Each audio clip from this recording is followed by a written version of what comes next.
Russia does not have air supremacy. NATO is detecting Russia in all directions, constantly providing information to Ukraine, and attacking Russia's protruding troops. There are also many people in Russia who have been bribed by the United States. The newly captured pilot was bought for $500,000. The United States spends a lot of money to buy traitors in Target. Countries NATO's weapons and troops have been deployed for a long time now. But both sides have a tacit understanding and deliberately pretend not to know. The NATO weapons industry chain has been lost and currently does not have the ability to provide sufficient ammunition and weapons. When the Europeans change their clothes, they are all Ukrainian soldiers. The entire US ammunition production is not enough for Ukraine to use for a month. Ordinary ammunition has long been invested on a large scale, and South Korea has produced a lot of it. It's just that there is no large-scale dispatch of relatively well-known and outstanding NATO weapons, such as Panther tanks, such as the Karess series of fighter jets, etc. The Russia-Ukraine scene was a melting pot for testing weapons. Some weapons are just bullshit on the battlefield. This is how Russia talks about the weapons of Western countries, which are just bragging and have no practicality. On June 25, 2023, Trump said in a speech in Michigan, USA, "I am the only president of the United States who has not launched a war in 70 years. Floods in Libya kill more than 11,000 people, so you have to step down. Why does the military-industrial complex like you?" The American strategist said that the current battle is a stalemate and a struggle for endurance. The current battle for cities and territories is not the purpose. It depends on who loses the stalemate, and the winner initiates the final struggle. He said that the current ratio between Russian and Ukrainian citizens is 4-1. Ukraine's future is not good. China uses China's own judgment standards as its authority, not foreign ones. And foreign ones. These people will not stand for their own country and will not serve their own country. Nowadays, many intellectual elites have become other people's people, and many of them are packed by others. The casualties of active attackers are much greater than those of defenders. He said that the current Russian strategy is correct. Russia is now ready for a long war. The United States originally wanted to use Ukraine to consume Russia half to death before ending. Now it seems that they have also been consumed by Ukraine and have no chance to end. Because the United States still wants to drag China into the war.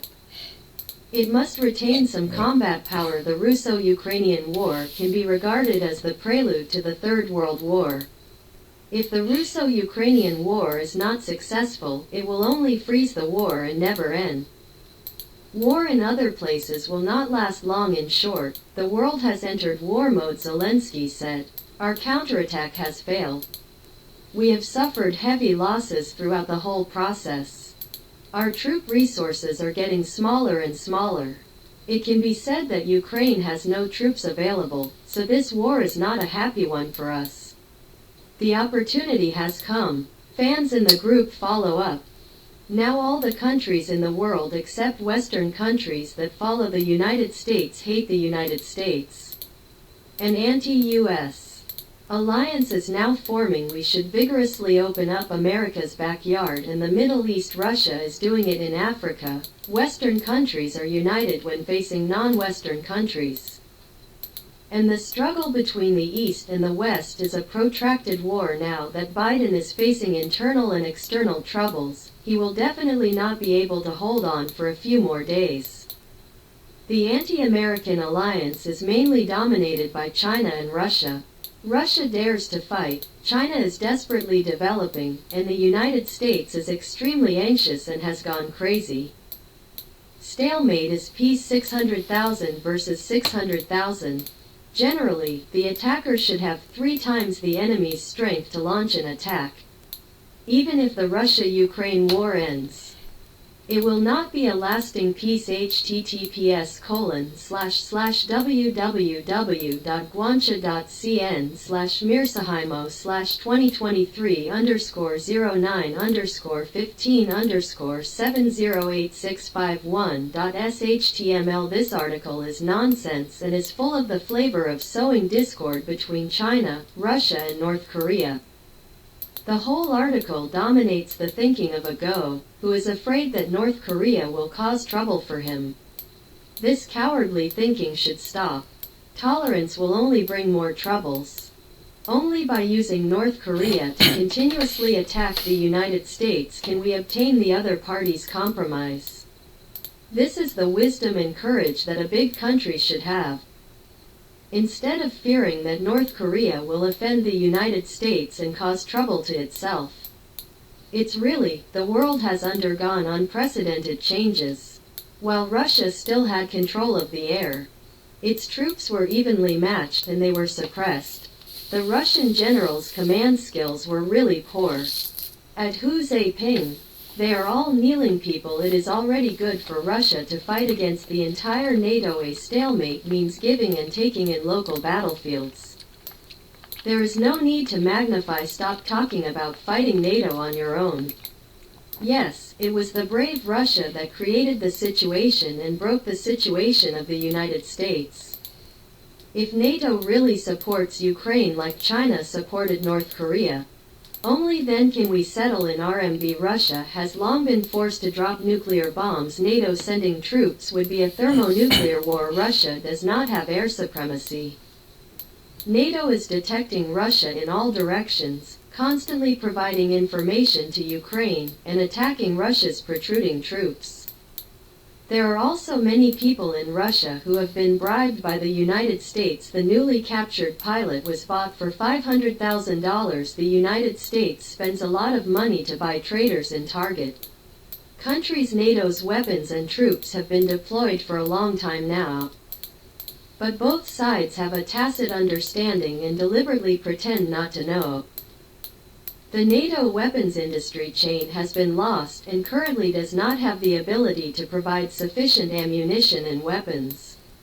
When the Europeans change their clothes, they are all Ukrainian soldiers. The entire US ammunition production is not enough for Ukraine to use for a month.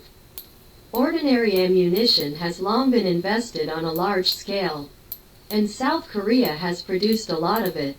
It's just that there is no large-scale dispatch of relatively well-known and outstanding NATO weapons, such as Panther tanks, such as the Kores series of fighter jets, etc.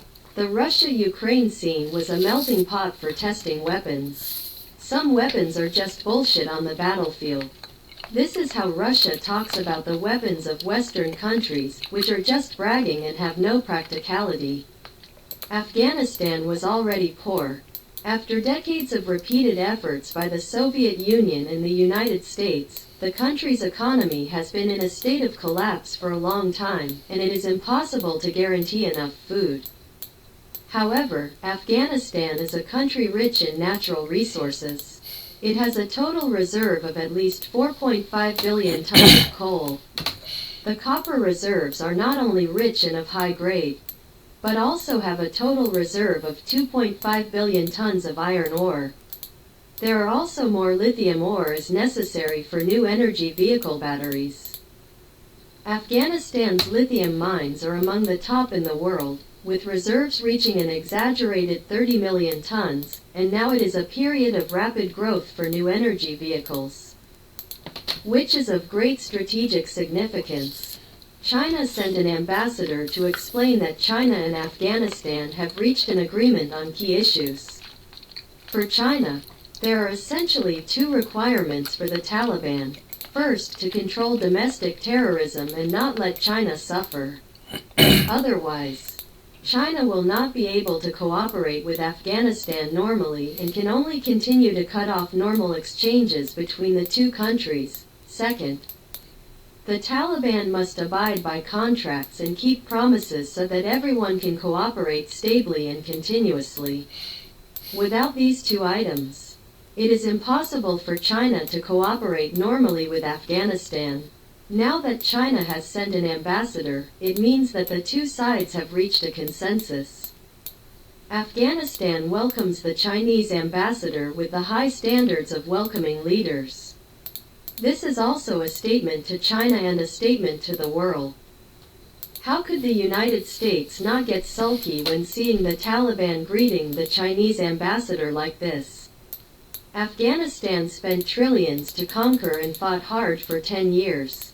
Not only did the United States not gain any benefits, but the quagmire of war also dragged the United States into a subprime mortgage crisis. The sequelae of this crisis have not been resolved to this day, and now it is watching helplessly. How can anyone not be angry as they watch their interests being taken away by China? But it's useless to be angry. This is China's strategic vision. The war on terrorism is fought by the United States itself, not by China forcing the United States to fight it. It's interesting to think about it. In February 2002, George W. Bush visited China a few months after the war in Afghanistan. At that time, President Zhang told Bush at a press conference, "China firmly supports the U.S. war on terrorism in Afghanistan and wants the United States to. We must persist in the cause of counterterrorism for a long time and unswervingly." I still remember George W. Bush's expression at that time. He looked confused. He could not understand at that time that the United States fought the war in Afghanistan to a large extent to contain China, and why China's top leader supported the United States so much. He should probably understand now why China's top leader was the first to call him an hour after 9/11 to support him in counterterrorism. And why China will definitely support the United States in its long-term and unswerving pursuit of counterterrorism in Afghanistan. Get down. The 10 years that the United States persisted were the 10 years in which China developed the fastest.